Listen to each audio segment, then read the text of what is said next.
neighbors were at the canyon's north slope where the sagebrush grew thickest. They had no engines, no hoses, no polished. Before I tell you what happened that night in the canyon, I'd like to hear from you first. Have you ever watched a brush fire crawl toward a home or a field you cared about? If you have, share it in the comments. I want to know who's listening and what flames you've had to face. I was just a boy when my Uncle Ray came pounding up our porch steps one hot August evening in 1964. The summer had been bone dry. Even the creek beds behind the cottonwoods were cracked like old pottery. He wore his yellow volunteer fireman's shirt stained with soot, and he had the look of a man who had seen trouble before the rest of us smelled it. Brush fires jumped the ridge, he told my father, still catching his breath. We need every set of hands we can get before it reaches the village down in Miller's Canyon. Our house sat on the rim of that canyon, overlooking miles of sage and juniper that rolled down toward the small cluster of homes below. I remember stepping onto the porch and seeing a long smear of brown smoke rising against the setting sun. It looked far away, but the wind that day was restless, shifting in sudden gusts as if it had a mind of its own. Uncle Ray grabbed a shovel from the shed and slung a coil of rope over his shoulder. He was already 40 back then, strong-backed from years of ranch work, but not as quick on his feet as the younger men. What he lacked in speed, he made up for in grit and calm. That night, the village needed both. By the time dusk settled, he and a handful of neighbors were at the canyon's north slope where the sagebrush grew thickest. They had no engines, no hoses, no polished helmets like city crews. Just shovels, mattocks, 2 water barrels in the back of a pickup, and a pile of heavy wool blankets soaked in the river to beat back the flames. From the porch, I could see their lanterns bobbing like fireflies in the deepening dark. The wind brought us the smell of burning sage, sharp and sweet, and now and then a low, distant crackle that made the dogs whine. Ray told us later that the first few hours were spent clearing a break.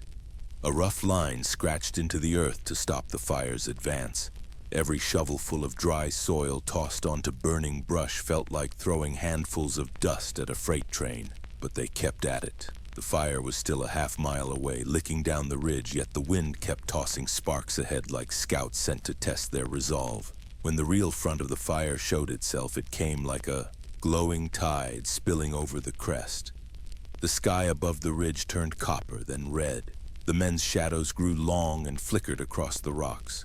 They spread the wet blankets on the hottest patches, stamping out spot fires as they went, each man coughing from the smoke but unwilling to slow down.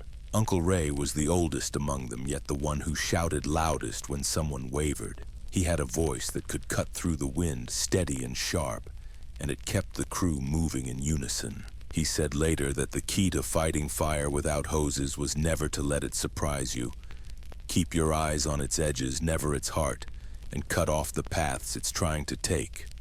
That was the beginning of a night that would test every man's lungs, arms, and nerve. A night when the canyon slept unaware while a handful of neighbors fought to hold a wall of flame at bay. By full dark, the canyon smelled of wet ash and scorched sage. The breeze dropped to a low hiss that carried embers like tiny orange hornets sailing ahead of the main blaze. Lanterns swung from tree branches to mark the line where the volunteers worked, their glow trembling against the black slope. Uncle Ray and the crew had cleared nearly 200 yards of brush and grass, clawing at the earth with shovels and mattocks until their hands blistered. The soil was dry and hard-packed, but every foot of bare dirt meant one less foot of fuel for the fire. I sat on our porch watching the horizon. The distant red glow pulsed brighter whenever the wind shifted. My father had gone down the trail to join them with a second wagon load of wet blankets and burlap sacks.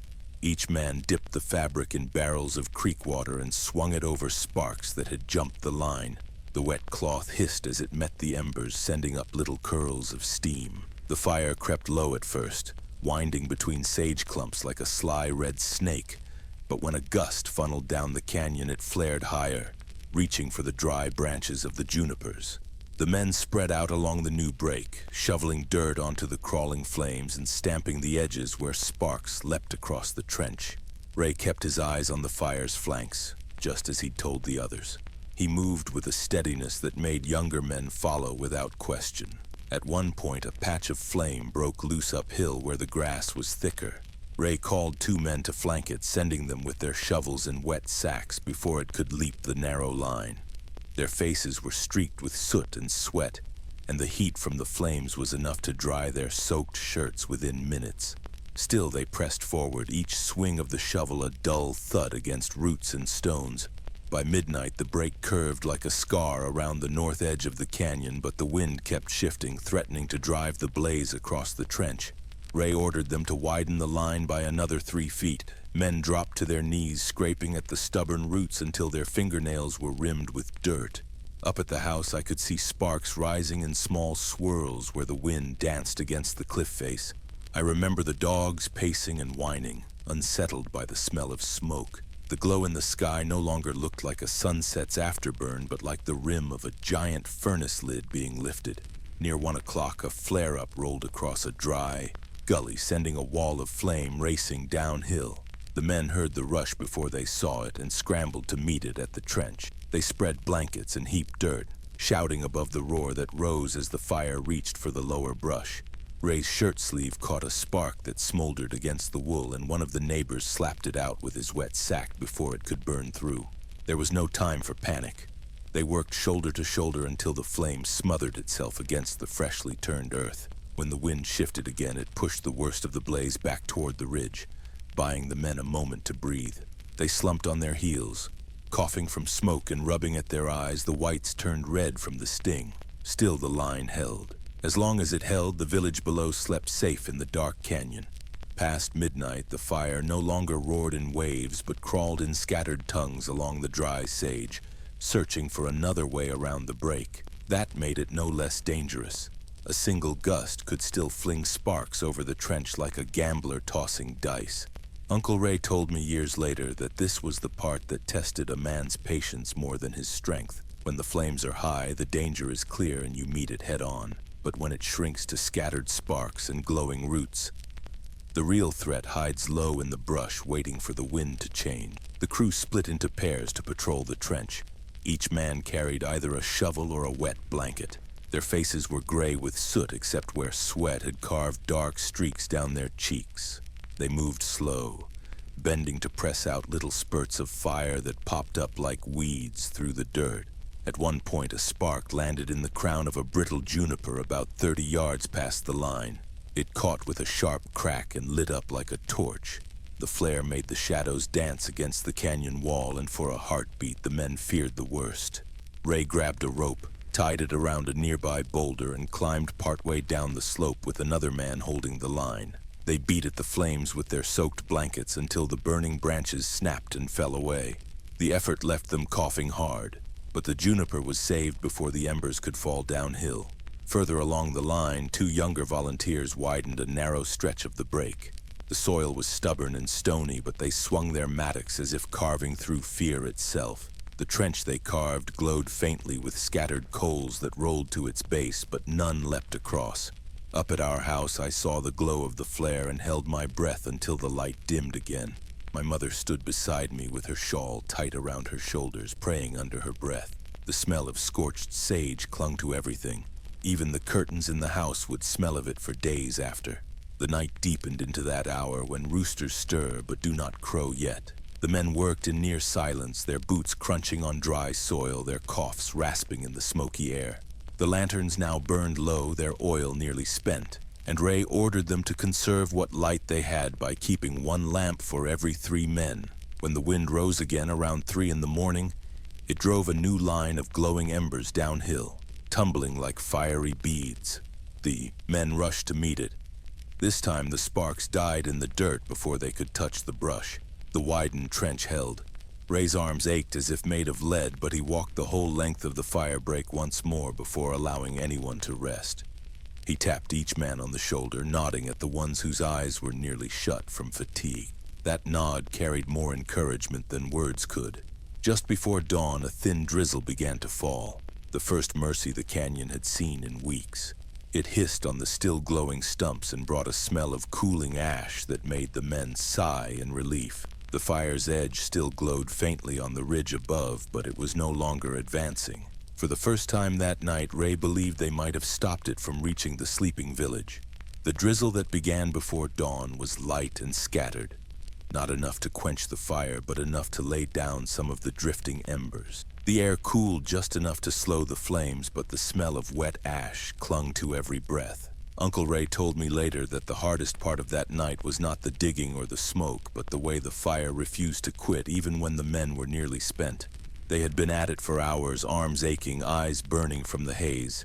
Yet the smallest spark would flare up again if the wind coaxed it, as if the canyon itself was unwilling to sleep.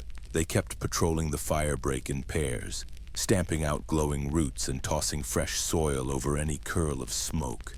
The rain helped dampen the edges of the trench, but in the heavier brush uphill, the flames still smoldered, trying to creep down the slope. At one point, a burning snag toppled across a narrow section of the break. The men scrambled to heave it back uphill with their shovels, sparks bursting loose as it rolled. The wet blankets slapped over the glowing wood hissed and steamed, filling the air with a sharp resin smell from the charred pine. Ray moved like a man carrying the weight of the whole village on his shoulders. He was hoarse from shouting over the roar of the fire, but his voice stayed steady enough to keep the men working as a unit. He reminded them that if the line held through sunrise, the worst would be over. Down in the village, people had started to gather on their porches, drawn by the glow on the ridge. They could see the line of flames flickering along the canyon's edge and the lanterns bobbing as the men worked. A few women carried up extra blankets and jars of drinking water, their faces pale but determined. When the sun finally broke the horizon, it rose red through the haze, casting long, slanted beams across the smoky canyon. The men stopped for a moment to breathe and watch the light spread, their faces streaked with soot and rain. The fire no longer advanced. It smoldered behind the break as though sulking at being denied. One of the younger men joked weakly that the sun looked like a fire itself rising to take the torch from the night's blaze. No one laughed much, but the moment eased the heaviness. Ray gathered them for a quick count and assigned a few to keep digging the line wider while others went to fetch more water from the river. They were too wise to declare victory yet. A change in wind could undo the night's work in minutes. By mid-morning, the drizzle faded, leaving behind damp soil and a sky the color of pewter. The fire still smoldered on the ridge above, sending up occasional puffs of gray smoke, but it had been stopped short of the village. That morning felt longer than the whole night had. The men were hungry, their hands blistered, but none wanted to leave until they were certain the danger had passed. As the day brightened, the villagers came up with baskets of bread and coffee boiled black as tar. The smell of the coffee mixed with the lingering smoke, and for the first time in hours, the men smiled. Uncle Ray sipped his coffee from a tin cup, his hand trembling slightly from exhaustion. He said that drink was the best he'd ever tasted, not for its flavor, but for what it meant. They had held the line. By late morning, the men had stripped off their soot-streaked jackets and hung them on fence posts to dry in the warming sun. The fire on the ridge still smoked in scattered patches, but it no longer moved. Thin threads of gray drifted skyward as if the canyon itself was finally exhaling after holding its breath all night. Uncle Ray stayed close to the break, walking its length with slow, deliberate steps, kicking at glowing roots to be sure they were out. The trench, dug in haste under lantern light, now looked like a scar of pale earth against the blackened brush. It wasn't pretty, but it had done its job. Down below, villagers emerged from their houses to inspect the damage. A few chicken coops and tool sheds had been singed, but the main home stood unharmed. Mothers waved up at the men on the slope. Children clutched the porch rails, staring wide-eyed at the blackened ridge. The volunteers gathered near the pickup truck that had hauled the barrels of water. Their faces were hollow with fatigue, hands wrapped in rags where blisters had burst. Yet there was an air of quiet relief between them, the kind that comes only after realizing what could have been lost but wasn't. Someone passed around a sack of biscuits and another poured coffee from a dented thermos. The simple meal felt like a feast after the long night. They ate leaning on their shovels, steam from the cups curling upward in the cool morning breeze. A few villagers came up the slope to thank them. An elderly woman pressed Ray's hand between hers, saying nothing at first, just nodding with her eyes wet. Her words, when they came, were soft. "You saved our homes."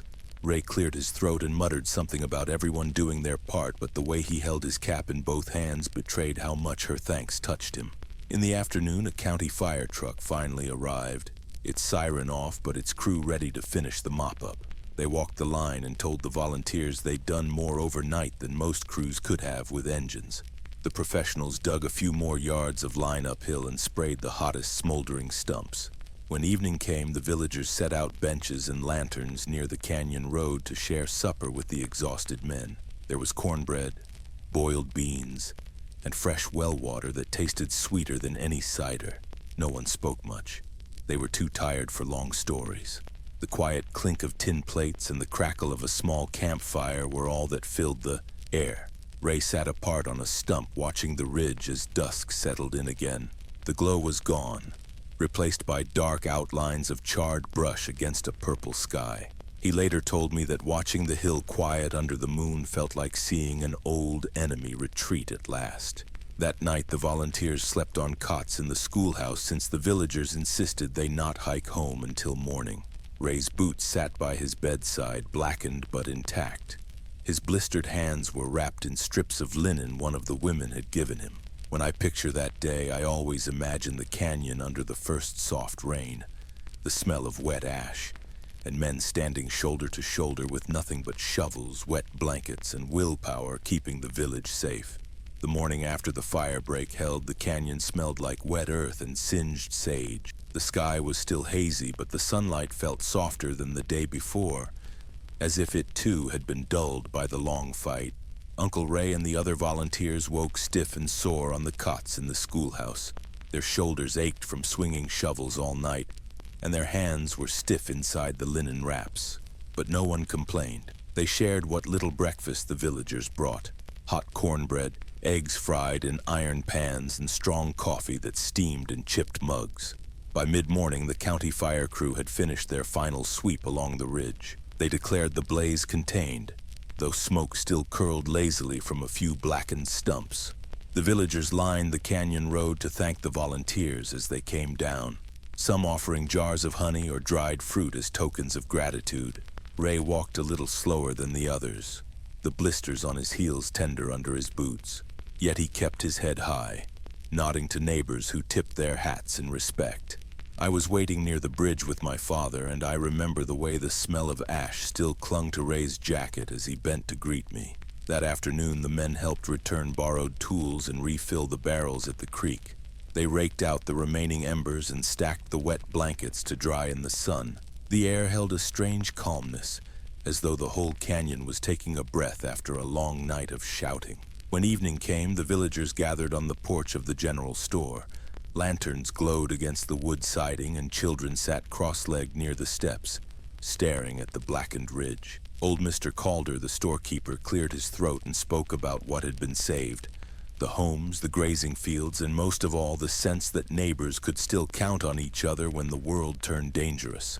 Ray stood in the back, leaning on the porch rail with his hat in his hands. He never liked being singled out, but when someone called his name and the crowd turned to applaud, he smiled faintly and nodded in quiet thanks. Later that night, I remember lying awake listening to the distant creek gurgling below the ridge, its sound no longer masked by the crackle of fire. The stars looked sharper than usual through the fading haze, as if the canyon itself had been scrubbed clean by the night's ordeal. Ray stayed a little longer in the village before heading home. He told me, years later, that as he left the canyon road behind, he could see the wide scar of the firebreak glowing pale in the moonlight, a reminder of the work that had saved an entire row of houses. That memory stayed with him for decades, not as a tale of heroics, but as proof that sometimes survival depends more on stubborn teamwork than on grand gestures. The next morning brought sunlight as pale as milk seeping through the canyon haze. The villagers had begun sweeping ash from their porches and clearing fallen branches from the narrow road. The smell of burned sage still lingered, but it no longer carried the threat of smoke. Uncle Ray, however, wasn't done yet. Experience had taught him that wildfires sometimes left hidden embers buried in roots or trapped under fallen logs. He convinced two of the younger men to walk the firebreak with him one more time before noon. They carried their shovels and a single lantern in case they had to peer into shaded gullies. The path was lined with blackened shrubs that crackled when brushed. Each step they took released tiny puffs of gray dust that had once been grass. Halfway along the break, they found a downed log with a hollow heart still glowing red beneath its charred shell. It looked harmless from a distance, but up close they saw thin smoke threads curling from its cracks. A gust of canyon wind could have carried sparks downhill in seconds. Ray had one man fetch a bucket of creek water while he and the other used their shovels to split the log. The wet earth sizzled as it met the glowing core, sending up a hiss and a bitter pine scent. They shoveled more damp soil over it until the last ember winked out. Further along, they discovered roots smoldering underground where the fire had burned down through the sagebrush. They had to dig out the roots and douse them twice before they were satisfied. The work was slower than the firefighting had been because they had to crouch and search every shaded spot where the sun hadn't yet dried the soil. By early afternoon, the three men were coated in a mix of ash and mud, their boots heavy with the wet earth they'd shoveled. The lantern glass had gone cloudy with soot. They rested at the far end of the trench beneath a scorched oak whose leaves had curled like old parchment. From there they could see the whole canyon. The rows of homes intact, the grazing fields untouched, the scar of the firebreak looping above like a pale ribbon. Ray pulled off his hat and wiped his brow, leaving a streak of ash across his forehead. "This is what keeps the hills safe," he said to the younger men. "The fighting's the loud part. The saving is in the details." That afternoon, the villagers invited the patrol to join them for a midday meal near the general store. The table was set with bread, smoked fish from the creek, and boiled potatoes served, hot in tin dishes. The women brought out jars of pickled beets and poured cool well water into cups. Though tired, the men shared a sense of quiet pride as they ate. The children approached shyly to look at their soot-streaked boots and shovels. One boy asked Ray if the fire was truly gone, and Ray told him they'd made sure the last ember wouldn't trouble the hills again. For the rest of that day, the canyon carried a strange hush, broken only by the sound of the creek and the low murmur of neighbors checking on each other's homes. Ray said later that it was that stillness, after so much noise and heat, that made him feel the night's effort had truly been worth it.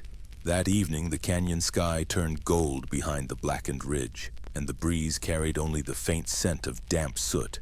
The villagers lit a few lanterns along the road, their warm glow reflecting off puddles left by the drizzle. For the first time in 2 days, the light felt welcoming, not like a warning. Uncle Ray stayed a little longer by the firebreak, staring at the pale scar of dug earth that wound along the slope. He ran a boot over the edge of the trench as if testing its strength one last time. When he finally turned toward the village, he walked slow, shoulders still heavy but head high. At the general store that night, the villagers gathered again, this time not in worry but in gratitude. A fiddler brought out his instrument and played a few quiet tunes that carried over the hushed chatter of neighbors. The laughter was soft and brief, as if everyone still remembered the flames too clearly to celebrate too loudly. Ray sat near the porch steps with his hands wrapped in fresh linen strips. A little girl, no older than 5, approached shyly with a wildflower she had plucked from the canyon path. She tucked it into the bandage around his wrist and whispered, "Thank you for saving our house." Ray managed a small, tired smile and nodded. When it was time to leave, the men who had stood beside him clapped him on the back in silent camaraderie. They all knew that none of them could have done it alone, and that was what gave the night its meaning. Years later, whenever I drive through that canyon, I still look for the faint trace of the old firebreak. Most of it has been covered by grass and wildflowers, but in the right light you can still see a line where the earth looks a shade paler. Ray once told me that the break didn't just stop a fire. It showed him what stubborn work, done in the dark when no one is watching, can mean for the lives of others. He said it taught him that heroics rarely look heroic in the moment. They often look like a man with a shovel, soaked to the bone, too tired to stand straight but unwilling to quit. If you've ever had to hold the line, whether against fire, hardship, or fear, share it in the comments. I'd like to know how you stood your ground when the odds were against you. And if this story moved you, share it with someone who could use a reminder that ordinary work can make all the difference.